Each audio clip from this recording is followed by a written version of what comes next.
Hi friends, ഇന്നത്തെ technical കോണ്ടന്റിൽ നമ്മൾ സംസാരിക്കാൻ പോകുന്നത് ബ്രേക്ക് ഔട്ടായിട്ട് ബന്ധപ്പെട്ട ഒരു പർട്ടിക്കുലർ പോയിൻ്റാണ് ശരിക്കും. നിങ്ങളൊക്കെ ധാരാളം ബ്രേക്ക് ഔട്ട്സ് അറ്റൻഡ് ചെയ്തിട്ടുണ്ട്. പലതും സക്സസ് ആയിട്ടുണ്ട്, പലതും ഫെയിലിയർ ആയിട്ടുണ്ട്. ഒരു നാച്ചുറൽ ആയിട്ടുള്ള കാര്യമാണ്. ഒന്നും നമുക്ക് 100% സക്സസ് നമുക്ക് പ്രതീക്ഷിക്കാൻ പാടില്ല. എങ്കിലും ചില കാര്യങ്ങൾ ശ്രദ്ധിച്ചാൽ നമ്മുടെ ഫെയിലിയർ കുറച്ചിട്ട് സക്സസ് റേറ്റ് നമുക്ക് കൂട്ടാൻ സാധിക്കും. അങ്ങനെ പറയുന്ന ഒരു ക്രിട്ടിക്കൽ പോയിൻ്റാണ് ഇന്ന് നിങ്ങളുമായിട്ട് ഷെയർ ചെയ്യുന്നത്. പല ആൾക്കാർക്കും ഒരു പക്ഷേ അറിയാൻ പാടില്ലാത്ത പോയിൻ്റാണ് ഞാൻ ഈ പറയാൻ പോകുന്ന പോയിൻ്റ്. ഞാൻ ആദ്യം പറയാൻ പോകുന്നത് ബ്രേക്ക് ഔട്ടിൽ ശ്രദ്ധിക്കേണ്ട ഏതാനും ക്രിട്ടിക്കൽ കാര്യങ്ങളാണ്. അതിനുശേഷമാണ് ഏറ്റവും മോസ്റ്റ് ഇമ്പോർട്ടൻ്റ് ആയിട്ടുള്ള ഞാൻ നിങ്ങളോട് നമ്മുടെ ഹെഡിങ്ങിൽ പറഞ്ഞ രീതിയിലുള്ള ഒരു പോയിൻറ്റിനെ കുറിച്ച് പ്രതിപാദിക്കുന്നത്. നിങ്ങൾ ഈ വീഡിയോ തീർച്ചയായും നിങ്ങൾ കംപ്ലീറ്റ് കണ്ടിരിക്കണം. എങ്കിൽ മാത്രമേ ബ്രേക്ക് ഔട്ട്സ് കഴിവതും ഫെയിലിയർ കുറിച്ചുകൊണ്ട് സക്സസ് റേറ്റ് കൂട്ടിക്കൊണ്ട് നമുക്ക് ചെയ്യാൻ സാധിക്കത്തുള്ളൂ. ഒന്നും 100% സക്സസ്ഫുൾ അല്ല എന്ന് ആദ്യം മനസ്സിലാക്കുക. എങ്കിൽ പോലും നമുക്ക് സക്സസ് റേറ്റ് കൂട്ടാനായിട്ട് നമ്മുടെ ഫെയിലിയർ റേറ്റ് കുറച്ചിട്ട് സക്സസ് റേറ്റ് കൂട്ടാൻ സാധിച്ചാൽ നമ്മുടെ ഓവറോൾ പ്രോഫിറ്റ്സിനെ അത് വലിയ രീതിയിൽ സപ്പോർട്ട് ചെയ്യും, നമ്മുടെ ട്രേഡ്സിനെ വലിയ രീതിയിൽ സപ്പോർട്ട് ചെയ്യും. ബ്രേക്ക് ഔട്ട്സ് നമ്മൾ ശ്രദ്ധിക്കേണ്ട ഏതാനും ക്രിട്ടിക്കൽ പോയിൻറ്റ്സ് ഉണ്ടല്ലേ. പൊതുവേ റെസിസ്റ്റൻസിൻ്റെ സമീപത്ത് ബിൽഡപ്പ് വേണം. കുറച്ചുകൂടെ ബെസ്റ്റ് ബ്രേക്ക് ഔട്ട്സ് കിട്ടാനുള്ള സാധ്യത കൂടുതലാണ്. രണ്ടാമത്തെ കാര്യം, ബിൽഡപ്പ് നടക്കുന്ന സമയത്ത് EMA 20യുടെ സപ്പോർട്ട് ഉണ്ടെങ്കിൽ ഫാൻറ്റാസ്റ്റിക് ആയിട്ടുള്ള ഒരു ബ്രേക്ക് ഔട്ട്സ് കിട്ടാനുള്ള സാധ്യത കൂടുതലാണ്. ബ്രേക്ക് ഔട്ട് ചെയ്യുന്ന ക്യാൻഡിൽ സ്ട്രോങ് ക്യാൻഡിലാണെങ്കിൽ അതിൻ്റെ ക്ലോസിങ് 2x എന്താ പറയണ്ടേ ക്ലോസ് ടു ഹൈ ആണെങ്കിൽ അതിൻ്റെ വോളിയം എന്ന് പറയുന്നത് അതിൻ്റെ തൊട്ട് മുമ്പുള്ള 8 ക്യാൻഡിൽസിൻ്റെ വോളിയത്തിൻ്റെ ഇരട്ടിയാണെങ്കിൽ ഒക്കെ നല്ല ബ്രേക്ക് ഔട്ട്സ് കിട്ടാനുള്ള സാധ്യത വളരെ കൂടുതലാണ്. നമ്മളൊരു ട്രയാങ്കിൾ ബ്രേക്ക് ഔട്ടിൽ ട്രയാങ്കിളിൻ്റെ വെർട്ടെക്സിലേക്ക് പോകാതെ അതിനൊരു 25% മാറി നടക്കുന്ന ബ്രേക്ക് ഔട്ട്സും നോർമൽ കേസിൽ നല്ലതാകാനുള്ള സാധ്യതകളാണ് കൂടുതൽ. ഇതൊക്കെ നമ്മൾ ശ്രദ്ധിക്കേണ്ട ഏറ്റവും ഇമ്പോർട്ടൻ്റ് ആയിട്ടുള്ള കാര്യങ്ങളാണ്. ഞാനിത് ചാർട്ടിലേക്ക് നിങ്ങളെ കാണിച്ചു തരാം. ചാർട്ട്സ് കിടന്ന് നിങ്ങൾക്ക് കുറച്ചുകൂടെ മനസ്സിലാകും. അതിനുശേഷമാണ് ബ്രേക്ക് ഔട്ട്സിൻ്റെ ഏറ്റവും ക്രിട്ടിക്കലായിട്ട് മനസ്സിലാക്കേണ്ട ഒരു പോയിന്റ് കൂടെ ആഡ് ചെയ്യുമ്പോഴത്തേക്കും നിങ്ങളുടെ ബ്രേക്ക് ഔട്ട് ട്രേഡ്സ് കുറേ കൂടെ സ്ട്രോങ് ആക്കാൻ നിങ്ങൾക്ക് സാധിക്കും. ഫ്രണ്ട്സ്, ഈ വരുന്ന ഫെബ്രുവരി മാസം മിഡോടുകൂടി ഷോർട്ട്സ് ഇൻ ട്രേഡ് എന്ന് പറയുന്ന കൺസെപ്റ്റിൽ എൻ്റെ ഒരു 23 സെഷൻ ട്രെയിനിങ് ഉണ്ടായിരിക്കുന്നതാണ്. ഷോർട്ട്സ് ഇൻ ട്രേഡ് എന്ന് വെച്ചാൽ സെയിം ക്വാർട്ടറിൽ എൻട്രിയും എക്സിറ്റും പ്ലാൻ ചെയ്യുന്ന സംഗതിയാണ് ഷോർട്ട്സ് ഇൻ ട്രേഡ്. ധാരാളം പഠിക്കാനുണ്ട്, ധാരാളം കൺസെപ്റ്റ്സ് മനസ്സിലാക്കുന്നുണ്ട്. കൺസെപ്റ്റ്സ് കൂടുതലായിട്ടും മാർക്കറ്റിൽ കാണാത്ത കുറേ കൺസെപ്റ്റ്സ് നമ്മൾ മനസ്സിലാക്കാനുണ്ട്, ധാരാളം വർക്ക് ചെയ്യാനുണ്ട്. പക്ഷേ തീർച്ചയായും അങ്ങനെയൊക്കെ ചെയ്യാൻ സാധിച്ചാൽ തീർച്ചയായും നിങ്ങൾക്ക് ആ രീതിയിലുള്ള റിസൾട്ടും എക്സ്പെക്റ്റ് ചെയ്യാൻ പറ്റും. ഈ വരുന്ന ഫെബ്രുവരി മാസം മിഡോടുകൂടിയാണ് പ്ലാൻ ചെയ്യുന്നത്. 23 സെഷൻസാണ്, സൂം സെഷൻസാണ്, ഓൺലൈൻ സെഷൻസാണ്. അതിൻ്റെ അകത്ത് 3 ഡിഫറെൻറ്റ് കാറ്റഗറിയാണ്. ഒന്ന് ബ്ലോക്ക് ബസ്റ്റർ ഫണ്ട് അനാലിസിസ് ഉണ്ട് 6 ദിവസം. ബാക്കിയുള്ള 15 ഡേയ്സ് എന്ന് പറയുന്നത് എന്താ പറയണ്ടേ ഫണ്ടമെൻ്റൽ അനാലിസിസ് 6 ഡേയ്സ് കഴിഞ്ഞിട്ട് ഉള്ള വരുന്ന 15 ഡേയ്സിൽ നമ്മൾ ടെക്നിക്കൽ അനാലിസിസും ബിഹേവിയർ പാറ്റേണുമാണ് നമ്മൾ സംസാരിക്കുന്നത്. 6+15 21 ഡേയ്സ് ആണ് തിയറിറ്റിക്കൽ പാർട്ടുള്ള കംപ്ലീറ്റ് ട്രെയിനിങ്. ബാക്കിയുള്ള 2 ദിവസം ഇതിൻ്റെ റിവിഷൻസ് ആണ്. താല്പര്യമുള്ളവർക്ക് prosip23@gmail.com മെയിൽ ചെയ്താൽ ഞാൻ ഡീറ്റെയിൽസ് ഷെയർ ചെയ്യുന്നതായിരിക്കും. ഫ്രണ്ട്സ്, ഈ വരുന്ന ജനുവരി മാസം 1-ാം തീയതി മുതൽ നമ്മൾ സാപ്പ് എന്ന് പറയുന്ന ഒരു സബ്സ്ക്രിപ്ഷൻ എക്സ്റ്റൻഷൻ സ്റ്റാർട്ട് ചെയ്യുവാണ്. നമുക്ക് ഓൾറെഡി ട്രെൻഡ്സ് എന്ന് പറയുന്ന സബ്സ്ക്രിപ്ഷൻ എക്സ്റ്റൻഷൻ ഉള്ള കാര്യം നിങ്ങൾക്ക് അറിയാവുന്നതാണ് അല്ലേ. അപ്പോൾ എന്താണ് സാപ്പ്, എന്താണ് ട്രെൻഡ്സ്, എങ്ങനെയാണ് ജോയിൻ ചെയ്യാൻ സാധിക്കുന്നത്? ഈ സാപ്പ് എന്ന് പറയുന്നത് നമ്മൾ ജനുവരി 1-ാം തീയതി സ്റ്റാർട്ട് ചെയ്യുന്ന സാപ്പ് എന്ന് പറയുന്ന ആ പർട്ടിക്കുലർ എക്സ്റ്റൻഷൻ എന്ന് പറയുന്നത് daily around 8 minutes video during morning time. Trading ഡേയ്സിലാണ്, ഡ്യൂറിങ് മോർണിംഗ് ആണ്. അറൗണ്ട് 8 മിനിറ്റ് വീഡിയോസാണ്. വീഡിയോ റിലീസ് ചെയ്യുന്നത് ബൈ അറൗണ്ട് 8:45 മോർണിംഗിലാണ്. വീഡിയോ എന്തിനെക്കുറിച്ചുള്ളതാണ്? Nifty previous chart detailed based on price action. Nifty ഇന്നലത്തെ ചാർട്ട്സിന് നമ്മൾ പ്രൈസ് ആക്ഷൻ ബേസ്ഡ് നമ്മളിന്ന് ഡീറ്റെയിൽ ചെയ്യാൻ ശ്രമിക്കുന്നു. അത് നമ്മൾ ശ്രമിക്കുന്നത് എന്തിനാണെന്ന് വെച്ചാൽ പാസ്റ്റ് ചാർട്ട്സിൽ പഠിക്കേണ്ടത് മാർക്കറ്റിലെ സക്സസ്സിന് അത്യാവശ്യമാണ്. പല ആൾക്കാരും പറയും എന്തിനാണ് കഴിഞ്ഞതിനെ കുറിച്ച് പറയുന്നത്, നമുക്ക് ഫ്യൂച്ചറിനെ കുറിച്ച് മാത്രം മതിയല്ലോ എന്നുള്ളത്. അതല്ല, നമ്മൾ പാസ്റ്റിനെ കുറിച്ച് പഠിച്ചാൽ മാത്രമേ ഫ്യൂച്ചർ ചാർട്ട്സിനെ കുറിച്ചും ക്യാരക്ടറിസ്റ്റിക്സിനെ കുറിച്ചൊക്കെ മനസ്സിലാക്കാൻ സാധിക്കത്തുള്ളൂ. അപ്പോൾ രാവിലെ നമ്മൾ നിഫ്റ്റി പ്രീവിയസ് ഡേ ഡീറ്റെയിലിംഗ് ഉദ്ദേശിക്കുന്നത് നിങ്ങളുടെ ലേണിങ്ങിന് വേണ്ടിയാണ്. രണ്ടാമത്തെ കാര്യം, നിഫ്റ്റി കറണ്ട് മാർക്കറ്റിൽ പോകാൻ നമ്മൾ പോകുമ്പോൾ നമ്മുടെ പ്രോബബിൾ സപ്പോർട്ട് റെസിസ്റ്റൻസ് സോൺസ് എന്തെല്ലാമാണ്. ഇത് പ്രോബബിലിറ്റിയാണ്. എക്സാക്റ്റായിട്ട് എങ്ങനെ സംഭവിക്കണമെന്നൊന്നുമില്ല കറണ്ട് ഡേയെ സംബന്ധിച്ച്. നിഫ്റ്റി ഉണ്ട്, ബാങ്ക് നിഫ്റ്റി ഉണ്ട്. ട്രെൻഡിങ് സെറ്റേഴ്സ് എന്തെല്ലാമാണെന്നതിനെ കുറിച്ച് ഒരു ചെറിയ ഡീറ്റെയിലിംഗ്, വേൾഡ് മാർക്കറ്റ്സ് ഡ്യൂറിംഗ് മോർണിംഗിനെ കുറിച്ചുള്ള ഡീറ്റെയിലിംഗ്, ക്രിട്ടിക്കൽ സോണിൽ കിടക്കുന്ന സ്റ്റോക്സിനെ കുറിച്ചുള്ള ചെറിയ ഡീറ്റെയിലിംഗ്. ഇതെല്ലാം അബ്സൊല്യൂട്ട്ലി നോട്ട് എ റെക്കമെൻഡേഷൻ. ഇതൊക്കെ നിങ്ങളുടെ ലേണിംഗ് ഇൻപുട്സ് ആയിട്ട് മാത്രമേ നിങ്ങൾക്ക് എടുക്കാവുള്ളൂ. എന്താണ് ട്രെൻഡ്സ് എന്ന് പറയുന്ന കാര്യം? സോ ഇന്ത്യയിൽ ആദ്യമായിട്ടാണ് ട്രെൻഡ്സ് എന്ന് പറയുന്ന കൺസെപ്റ്റ് നമ്മൾ കൊണ്ടുവന്നിരിക്കുന്നത്. റിസൾട്ട് സീസൺ തുടങ്ങുമ്പോൾ എത്ര കമ്പനി റിസൾട്ട് ഒരു ദിവസം കൊടുത്താലും അത്രയും കമ്പനികളെ നമ്മൾ ഫസ്റ്റ് ഫിൽട്ടർ ചെയ്തിട്ട് അതിൻ്റെ ഏറ്റവും നല്ല റിസൾട്ട് എന്ന സ്റ്റോക്കുകളെ കുറിച്ചുള്ള ഒരു അവലോകനമാണ് ശരിക്കും. വളരെ സ്റ്റോക്ക് ട്രേഡിങ്ങിൽ നല്ലോണം അറിയാവുന്നൊരു വ്യക്തിയെ സംബന്ധിച്ച് ഇതൊരു ഗോൾഡ് മൈനാണ്. ശ്രദ്ധിക്കേണ്ട ഒരു കാര്യം എന്താണെന്ന് വെച്ചാൽ ഇങ്ങനത്തെ ഒരു ട്രെൻഡ്സ് ആണെങ്കിലും സാപ്പ് ആണെങ്കിലും ഇതൊന്നും അബ്സല്യൂട്ട്ലി നോട്ട് റെക്കമെൻഡേഷൻ സൈറ്റ്സ്. അത് എടുത്തു പറയുകയാണ്. ട്രെൻഡ്സിനെ സംബന്ധിച്ച് ഡെയിലി റിസൾട്ട് ടൈമിൽ റിസൾട്ട് സീസണിൽ നല്ല റിസൾട്ട് തന്ന സ്റ്റോക്കുകളെ കുറിച്ചുള്ള ഒരു അവലോകനം ആ റിസൾട്ട്സിൻ്റെ ഫസ്റ്റ് പ്രിലിമിനറി എക്സാമിനേഷൻ ചെയ്തും പറയാമെന്ന് വെച്ചാൽ നോബഡി ഹാസ് ഇന്ത്യയിൽ ഇങ്ങനത്തെ ഒരു എക്സ്റ്റൻഷൻ ഇതുവരെ കൊണ്ടുവന്നിട്ടില്ല. അതിൻ്റെ കൂട്ടത്തിൽ വാല്യൂ അഡീഷനായിട്ട് സാപ്പിൽ കൊടുക്കുന്ന എല്ലാ വീഡിയോയും അതേസമയം ട്രെൻഡ്സിലും എത്തും. അതാണ് value addition. So once result season gets over ഇത്ര നാൾ കൊടുത്തുകൊണ്ടിരുന്നത് നമ്മൾ ഒക്കേഷണൽ ആയിട്ടുള്ള ഫിനാൻസ് സംബന്ധമായിട്ടുള്ള അല്ലെങ്കിൽ ട്രേഡിംഗ് സംബന്ധമായിട്ടുള്ള ബാക്കിയുള്ള ഇടയ്ക്കിടയ്ക്കുള്ള വീഡിയോസ് മാത്രമാണ്. ബേസിക്കലി ട്രെൻഡ്സ് നമ്മൾ പൊസിഷൻ ചെയ്തിരിക്കുന്നത് നമ്മൾ റിസൾട്ട്സ് സീസണിലാണ് മെയിനായിട്ട്.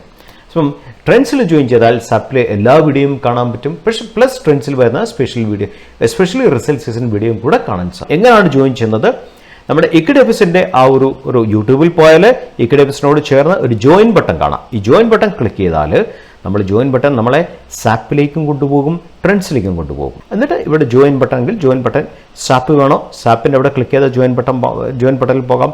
ട്രെൻഡ്സ് വേണോ ട്രെൻഡ്സ് ക്ലിക്ക് ചെയ്ത് ജോയിൻ ബട്ടൺ പോകാം. ജോയിൻ ചെയ്ത് കഴിഞ്ഞാൽ ഓട്ടോമാറ്റിക്കായിട്ട് മെമ്പറാകും. ഓട്ടോമാറ്റിക്കായിട്ട് വീഡിയോസ് താങ്കൾക്ക് കാണാൻ സാധിക്കും. നമുക്ക് ചാർട്ട്സിലേക്ക് കിടക്കാം. ഹായ് ഫ്രണ്ട്സ്, നമ്മൾ ബ്രേക്ക്ഔട്ടിൻ്റെ ഏതാനും ഷീറ്റ്സിലേക്ക് പോവുകയാണ്. ഏതാനും നമ്മുടെ ട്രേഡിംഗ് വ്യൂവിലെ ഏതാനും സ്റ്റോക്കുകളെ കുറിച്ചുള്ള ഡീറ്റെയിൽ ആണ് നിങ്ങളെ കാണിക്കുന്നത്. ശ്രദ്ധിക്കേണ്ട ഒരു കാര്യം, ഒന്നും 100% സക്സസ്ഫുൾ അല്ലെന്ന് ആദ്യം മനസ്സിലാക്കണം. ഒരു സ്ട്രാറ്റജിയും 100% സക്സസ്ഫുൾ അല്ല, ഒരു പാറ്റേണും ഒരു സെറ്റപ്പും 100% സക്സസ്ഫുൾ അല്ല. പക്ഷേ നമുക്ക് കുറേ മിസ്റ്റേക്സ് അവോയ്ഡ് ചെയ്ത് നമുക്ക് നമ്മുടെ സക്സസ് പെർസെൻറ്റേജിനെ കൂട്ടാൻ സാധിക്കും. നമ്മൾ അവിടെയാണ് നമ്മുടെ ഫോക്കസ് കൊടുക്കേണ്ടത്. അപ്പം നിങ്ങളെപ്പോഴും അതുകൊണ്ട് തന്നെ നിങ്ങൾ കമ്പ്യൂട്ടറിൽ വേണം അത് വാച്ച് ചെയ്യാനായിട്ട്. കാര്യം watching on a cellphone might be less എഫക്റ്റീവാണ്. അപ്പോൾ സാധാരണ ബ്രേക്ക്ഔട്ട് നമ്മൾ ശ്രദ്ധിക്കേണ്ട കാര്യങ്ങൾ എന്തെല്ലാമാണ്? ഇവിടെ നോക്കി കോൾ ഇന്ത്യയിലെ ബ്രേക്ക്ഔട്ടാണ് വന്നിരിക്കുന്നത്. സോ നമ്മൾ ശ്രദ്ധിക്കേണ്ട കാര്യം നോക്കൂ. നിങ്ങൾ എപ്പോഴും ബ്രേക്ക്ഔട്ടിന് മുമ്പ് ഒരു ലോ വോളറ്റൈൽ സോൺ, ഒരു സ്ക്യൂ സോൺ ഡെവലപ്പ് ചെയ്യും. ഞാനിത് കുറച്ച് എന്താ പറയണ്ടേ മാഗ്നിഫൈ ചെയ്തുകൊണ്ടാണ് നിങ്ങൾക്ക് ഇത് വലുതായിട്ട് തോന്നുന്നത്. ആക്ച്വലി ഇത് ചെറിയൊരു സ്ക്യൂ സോണാണ്. ലോ വോളറ്റൈൽ സോൺ നോർമലി സ്റ്റോക്കിൽ ഫോം ചെയ്തിട്ട് ലോ വോളറ്റിലിറ്റി എന്നാണ് ഒരു ഹൈ വോളറ്റിലിറ്റി എക്സ്പാൻഷനിലേക്ക് പോകുന്നത്. അപ്പോൾ എപ്പോഴും ലോ വോളറ്റിലിറ്റി നിങ്ങൾ പ്രത്യേകം ശ്രദ്ധിക്കണം. ഒരു സ്ക്യൂ സോൺ നിങ്ങൾ പ്രത്യേകം ശ്രദ്ധിക്കണം. ഇതാപ്പോൾ ഒരു 5 രൂപ വ്യത്യാസമുള്ള സോണാണ്. 232 മുതൽ 227 വരെയുള്ള സോണാണ്. അടുത്തത് അതിൻ്റെ തന്നെ വേറെ എക്സാമ്പിളാണ് Birla soft. Low volatile zone നോക്ക്, സ്ക്യൂ സോൺ നോക്ക്, കൊച്ചു സോണാണ്, ചെറിയ സോൺ. അവിടെ നിന്നാണ് എക്സ്പാൻഷൻ, വോളറ്റിലിറ്റി കോൺട്രാക്ഷനും വോളറ്റിലിറ്റി എക്സ്പാൻഷനും വരുന്നത്.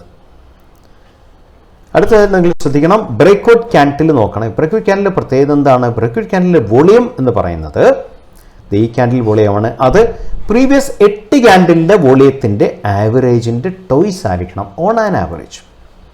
പ്രീവിയസിൽ 8 ക്യാൻഡിലിൻ്റെ വോളിയത്തിൻ്റെ ആവറേജിൻ്റെ ടോയ്സ് ആണ് സാധാരണഗതിയിൽ വരേണ്ടത്. എക്സാക്റ്റായിട്ട് പറഞ്ഞൊന്നുമില്ല, ഏകദേശമൊക്കെ വന്നാൽ മതി. കാര്യം വോളിയം വലിയൊരു ക്രിട്ടിക്കൽ ഫാക്ടറാണ് ബ്രേക്ക്ഔട്ടിൽ.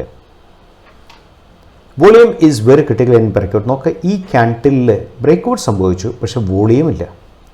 അതിൻ്റെ അടുത്ത ക്യാൻഡിൽ വീക്കായി, ശരിക്കും ആ റെഡ് ക്യാൻഡിൽ വീക്കായി. അതുകൊണ്ട് വോളിയം വളരെ ക്രിട്ടിക്കലാണ് ബ്രേക്ക്ഔട്ടിനെ സംബന്ധിച്ച്. നല്ല ബ്രേക്ക്ഔട്ട്സിനെ എപ്പോഴും സപ്പോർട്ട് ചെയ്യുന്ന ഒരു ഡൈനാമിക് സപ്പോർട്ടറാണ് EMA20 എന്ന് പറയുന്നത്. നിങ്ങൾ നല്ല ബ്രേക്ക്ഔട്ട്സ് നിങ്ങൾ കണ്ടാൽ എപ്പോഴും EMA20യുടെ സപ്പോർട്ടിലാണ് കയറി പോകുന്നത്.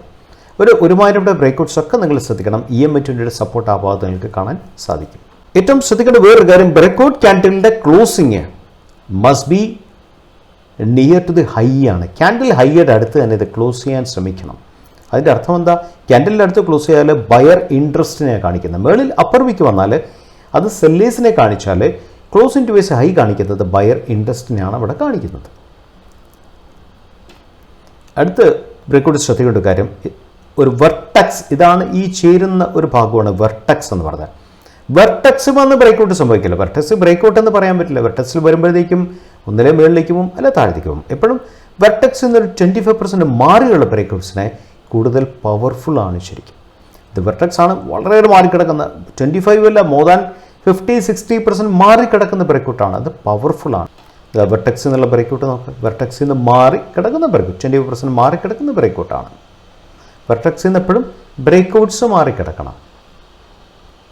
ഓക്കെ, ഇത് വെർട്ടെക്സ് ആണ്, ബ്രേക്കൗട്ട് മാറിക്കിടക്കുന്നത്. ബ്രേക്കൗട്ട് കംപ്ലീഷൻ ഇത് 1 അവറിലാണ് നിങ്ങൾ വർക്ക് ചെയ്യുന്നതെങ്കിൽ 1 അവറിൽ ബ്രേക്കൗട്ട് കംപ്ലീഷൻ ക്യാൻഡിലിന് വേണ്ടി നിങ്ങൾ വെയിറ്റ് ചെയ്യണം. നിങ്ങൾ ആ ക്യാൻഡിൽ വെയിറ്റ് ചെയ്യാതെ നിങ്ങൾ ബ്രേക്കൗട്ട് കൺട്രോൾഡ് ചാരിക്കേറ്റ് പിടിച്ചാൽ ഇങ്ങനെയൊക്കെയുള്ള ട്രാപ്സ് സംഭവിക്കാം. നോക്ക്, ഇത് ഓപ്പൺ ചെയ്തത് 984 1048 വരെ പോയി. 60 രൂപ സംതിങ് അറൗണ്ട് 64 റുപ്പീസ് കയറിയിട്ട് 991 ക്ലോസ് ചെയ്തു. സംതിങ് അറൗണ്ട് 7 രൂപ ആണ് ഹാർഡ്ലി ക്ലോസ് ചെയ്തത്. അപ്പോൾ ഇതിൽ 64 രൂപയിൽ നിന്ന് 57 രൂപയാണ് ഈ ഭാഗത്ത് ആൾക്കാർ പ്രോഫിറ്റ് ബുക്ക് ചെയ്ത് താഴെ ആൾക്കാർ സ്റ്റോക്കിൽ നിന്ന് എക്സിറ്റ് ചെയ്ത് ശരിക്കും. അതുകൊണ്ട് തന്നെ ബ്രേക്കൗട്ട് ക്യാൻഡിൽ കംപ്ലീഷന് വേണ്ടി കമ്പൾസറി ആയിട്ട് കാത്തിരിക്കണം. ഇനിയാണ് ക്രിട്ടിക്കലായിട്ടുള്ള വേറൊരു പോയിന്റ് നിങ്ങളോട് പറയുന്നത്. ഇവിടെ നമ്മൾ ഒരു ബ്രേക്കൗട്ട് കണ്ടു. ബ്രേക്കൗട്ടിനെ ഞാൻ ഈ ലെവലിൽ നിന്നും ഈ ക്യാൻഡിൽ ബ്രേക്കൗട്ട് ക്യാൻഡിലാണ്. ആ ക്യാൻഡിലിൽ താഴെയുള്ള ഭാഗത്തിന് എ എന്നും കൊടുത്തു, മുകളിലത്തെ ഭാഗത്തിന് ബി എന്ന് കൊടുത്തു. സോ ഇങ്ങനെ നമ്മളിപ്പോൾ കണ്ടതിൻ്റെ അകത്ത് നമ്മൾ ശ്രദ്ധിക്കേണ്ട കാര്യം ഈ ക്യാൻഡിലിൻ്റെ സംതിങ് അറൗണ്ട് ഒരു 70%ഓളം എ എന്ന് പറയുന്ന സോണിനുള്ളിലാണ്. ഹാർഡ്ലി 30% ഉള്ളൂ ബി എന്നുള്ള സോണിലുള്ളത്. നമ്മൾ ശ്രദ്ധിക്കേണ്ട കാര്യം ഇങ്ങനെ എന്നിട്ട് ബ്രേക്കൗട്ട് കഴിഞ്ഞിട്ട് ഒരു 30% ഒക്കെ വരുന്നുള്ളൂ. അതിൻ്റെ 70%ഉം താഴെയാണെങ്കിൽ നമ്മൾ വെയിറ്റ് ചെയ്യണം. ട്രാപ്പ് വരാനുള്ള സാധ്യത വളരെ കൂടുതലാണ്. വെയിറ്റ് ചെയ്തിട്ട് നമ്മൾ എന്താ ചെയ്യേണ്ടത്, ആ ക്യാൻഡിലിനടുത്ത് ഒരു ഫോളോ അപ്പ് ക്യാൻഡിൽ വന്ന് ആ ഫോളോ അപ്പ് ക്യാൻഡിൽ ഈ ക്യാൻഡിലിൻ്റെ മേളിൽ ക്ലോസീവ് ആണെങ്കിൽ നമുക്കൊരു കോൺഫിഡൻസ് ആണ്, യെസ് ബ്രേക്കൗട്ട് സക്സസ്ഫുൾ ആയെന്നുള്ള കോൺഫിഡൻസ് ആണ്. അല്ലാതെ നമ്മൾ എന്താ പറയണ്ടേ, എ ഒരു 70% 80% എ സോണിലാണ്, ബി സോണിൽ 10% 15% ഒക്കെ ഉള്ളെങ്കിൽ നമ്മൾ പല കേസിലും ആൾക്കാർ അറ്റൻഡ് ചെയ്യുന്നുണ്ട്. അങ്ങനെ അറ്റൻഡ് ചെയ്താൽ പല കേസിലും അത് ഫെയിലുവർ ആകാനുള്ള സാധ്യത വളരെ കൂടുതലാണ്. സോ ആ ഒരു പാർട്ട് നമ്മളെപ്പോഴും ക്ലിയർ ചെയ്യണം. ഈ ഒരു പാർട്ടിനെ കുറിച്ചാണ് ഞാൻ ആദ്യം മുഖവരയിൽ പറഞ്ഞത്. സാധാരണ ബ്രേക്കൗട്ട്സിനോടൊപ്പം തന്നെ ഈ ഒരു കാര്യം കൂടി നിങ്ങൾ അഡീഷണൽ ആയിട്ട് ആഡ് ചെയ്യുവാണെങ്കിൽ നിങ്ങളുടെ ബ്രേക്കൗട്ട്സ് ഫെയിലിയേഴ്സ് കുറച്ചിട്ട് സക്സസ് പാർട്ട് നിങ്ങൾക്ക് കൂട്ടാൻ തീർച്ചയായും സാധിക്കും. ഞാൻ ആദ്യം പറഞ്ഞ പോയിന്റ് എടുത്ത് പറയുന്നു, ഒന്നും 100% സക്സസ്ഫുൾ അല്ല, പക്ഷേ ഒരു പരിധിവരെയൊക്കെ നമുക്ക് സക്സസ് കൂട്ടാൻ സാധിച്ചാൽ നമ്മുടെ റിട്ടേൺസിനെയും നമ്മുടെ എക്സിസ്റ്റൻസിനും അത് വളരെയേറെ സപ്പോർട്ട് ചെയ്യും. ഇപ്പം ബി എന്നുള്ള സോണിലായിരിക്കണം ഈ ഒരു ക്യാൻഡിലിലെ മാക്സിമം ഭാഗം വരാനായിട്ടുള്ളത്, എ സോണിലല്ല. ക്യാൻഡിൽ നോക്കുക, ബി സോണിൽ ക്യാൻഡിലിൻ്റെ നിങ്ങളിവിടെ നോക്കിയാൽ കാണാൻ പറ്റും സംതിങ് അറൗണ്ട് 40% എയിൽ 60% ബിയിലാണ് കിടക്കുന്നത്. ദാറ്റ് മീൻസ് കുറേ കൂടെ പവർഫുള്ളാണ് ബ്രേക്കൗട്ട്. അതുമാത്രമല്ല ഈ ക്യാൻഡിൽ ക്ലോസ് ചെയ്തിരിക്കുന്നത് 2 ways ഹൈ ആണ് ക്ലോസ് ചെയ്തിരിക്കുന്നത്. 2 ways ഹൈ ക്ലോസ് ചെയ്തു. ബിയിൽ ബ്രേക്കൗട്ട് സോൺ കഴിഞ്ഞുള്ള ലെവലിലാണ് അത് കൂടുതൽ ക്യാൻഡിൽ ഫോം ചെയ്തിരിക്കുന്നതെന്ന് വെച്ചാൽ പവർഫുൾ ആകാനുള്ള സാധ്യതയാണ് വളരെ വളരെ കൂടുതൽ. ഇവിടെ നോക്കൂ എന്താ സംഭവിച്ചാൽ ഇവിടെ എ സോണിലാണ് ഒരു 80-85% വന്നിരിക്കുന്നത്.